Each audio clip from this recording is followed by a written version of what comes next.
بسم الله الرحمن الرحيم. هل أتاك حديث الغاشية وجوه يومئذ خاشعة عاملة ناصبة تصلى نارا حامية تسقى من عين آنية ليس لهم طعام إلا من ضريع لا يسمن ولا يغني من جوع وجوه يومئذ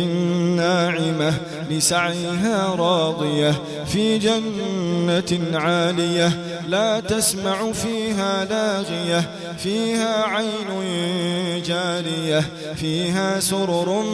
مرفوعة وأكواب موضوعة ونمارق مصفوفة وزرابي مبثوثة أفلا ينظرون إلى الإبل كيف خلقت وإلى السماء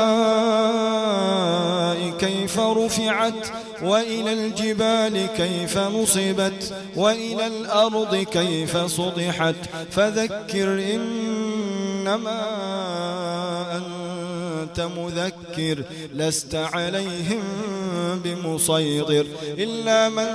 تولى وكفر فيعذبه الله العذاب الأكبر إن إلينا إيابهم ثم إن علينا حسابهم.